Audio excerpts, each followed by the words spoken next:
ओम श्री गणेशाय नमः। हरे कृष्णा। राधे राधे। मैं कुसुम सिंह छत्राणी आप सभी का अपने चैनल शिव शक्ति में हार्दिक स्वागत करती हूँ।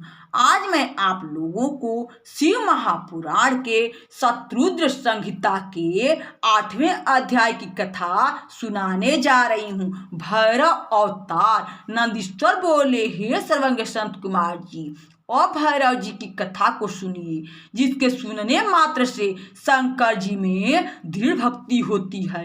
भैरव जी परमात्मा शंकर के पूर्व हैं, जिन्हें शंकर की माया से मूर्छन उन्हें वैसा नहीं जानते। यह कोई आश्चर्य की बात नहीं है, क्योंकि जब महेश्वर शंकर जी की महिमा को चतुर्मुख ब्रह्मा और चतुर्भुज विष्णु जी भी नहीं जानते, तब औरों की तो बात ही क्या है। शंकर जी की माया तो बड़ी कठिनता से जानी जाती है, इसमें कुछ भी विचित्रता नहीं है।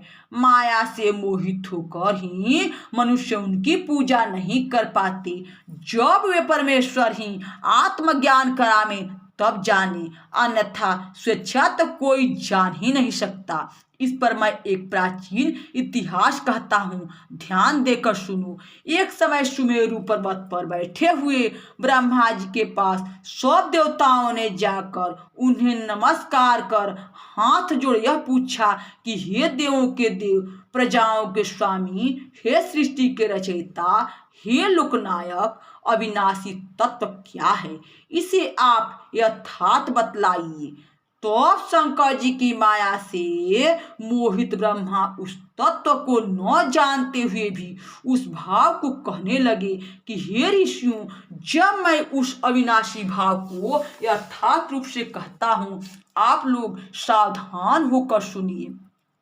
मुझसे बढ़कर कोई देवता नहीं है, मैं ही एकमात्र संसार का उत्पन्न करने वाले शंभु, आज एकमात्र ईश्वर, अनादि भोक्ता, ब्रह्मा और निरंजन आत्मा हूँ। मैं ही संसार को प्रीवित और नृत्य करने वाला हूँ, और मुझसे बढ़कर कोई देवता नहीं है। जिस समय यह वार्ता हो रही थी, वहाँ मुनि मंडली के साथ विष्णु जी भी विद्यमान थे।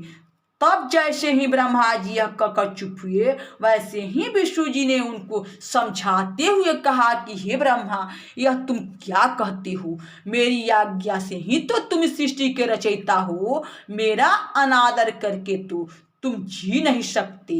इस प्रकार ब्रह्मा और विष्णु परस्पर अपने प्रभुत्व की प्रधानता के लिए विवाद करने लगे, और उसके प्रमाण में वेद शास्त्रों के वाक्य कहने तथा चारों वेदों से पूछने लगे। चारों वेद मूर्ति धारण किए वहीं उपस्थित हुए।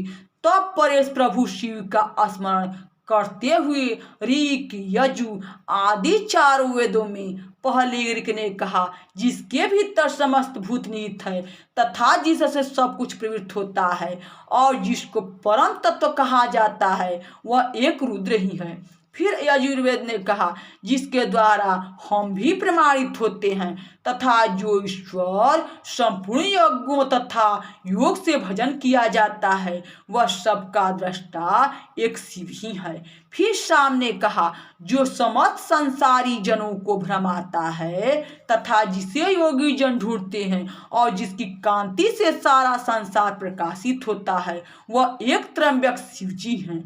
फिर अथर्व ने कहा, जिसका भक्ति से साक्षात्कार होता है, वह एक कैवल्य शंकर जी हैं, जिसमें कोई दुखी नहीं है। तब वेदों के इस कथन को सुनकर ब्रह्मा विष्णु ने कहा, वेदों, तुम्हारा यह ज्ञान है, यह तुमको आज क्या हो गया है? क्या तुम्हारे सब विचार आज नष्ट हो गए हैं? भला नित्य शिवा से रमण करने वाले, नंगे रहने वाले, पीतवर्ण धूलि धूसरित प्रमथनाथ शिव को परम तत्व कैसे कहा जा सकता है? बुरा वेश बनाए, जटाधारी, वृषभ पर आरूढ़, सर्पों के भूषण पहनने वाले निस्संग शिव जी पर हम कैसे हो सकते हैं? तब उन दोनों के ऐसे वचन सुन सब स्थानों में अमूर्त और मूर्तिमान स्थित रहने वाले ओंकार ने कहा, भगवान शिव शक्तिधारी हैं। वे अपनी शक्ति के बिना रमण नहीं कर सकते, क्योंकि वे लीलाधारी हैं। परंतु वही परमेश्वर हैं, वही ज्योति स्वरूप समय स्वयं सनातन और शिव जी हैं, जिनकी आनंद रूपी शक्ति आगंतुक की नहीं प्रत्युत नित्य है। तब ओंकार के इस प्रकार कहने पर भी शिव माया से मोहित ब्रह्मा विष्णु की बुद्धि नहीं बदली और वे विवाद करते ही रहे। तब उन दोनों के मध्य में एक ऐसी विशाल ज्योति प्रकट हो गई जिसका आदि अंत कुछ नहीं था। उससे ब्रह्मा का पंचम सिर जलने लगा।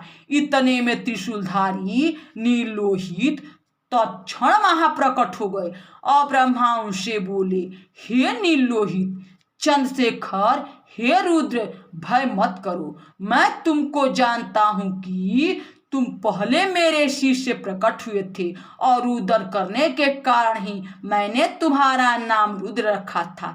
हे पुत्र, मेरी शरण आओ, मैं तुम्हारी रक्षा करूंगा। तब ब्रह्मा की इस अहंकार पूर्ण वाणी को सुनकर शिव जी को बड़ा क्रोध आ गया। उन्होंने प्रलय कर देना चाहा।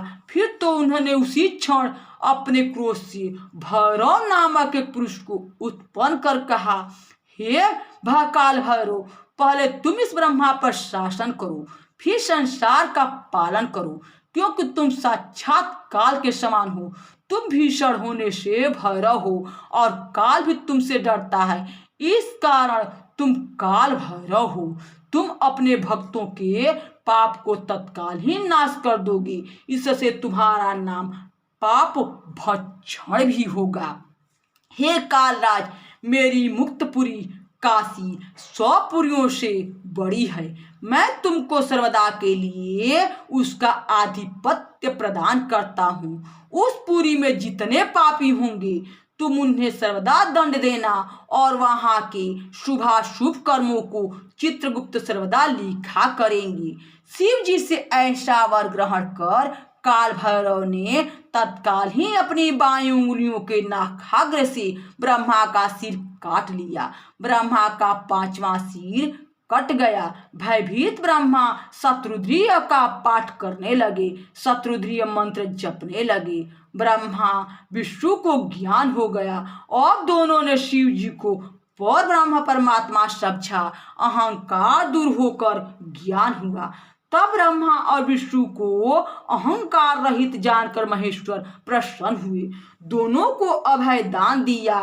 फिर भक्तवत्सल महादेव जी प्रसन्न हो उन दोनों को धैर्य दे अपनी कपर्दनी भैरव मूर्ति से बोले, हे नीलोहित, तुम इन ब्रह्मा विष्णु को मानते हुए ब्रह्मा के कपाल को धारण कर इसी के आश्रित हो भिक्षावृत्ति करते हुए संसार में ब्रह्म हत्या के भय को दूर किया करो। ऐसा कह महादेव जी ने तुरंत ही महा ब्रह्म हत्या नामक एक कांता उत्पन्न कर दी और कपर्दी से कहा, जब तक यह कन्या काशी में जावे तब तक इसके पहले ही तुम अपने इस भयंकर रूप से वहां चले जाओ और जब यह वहां पहुंचे तब इससे कहना कि तुम इस वाराणसी को छोड़ और चाहे जहां जाकर विचरण करो। पश्चात जब यह सब जगहों से घूमकर काशी आवेगी तब मुक्त हो जाएगी।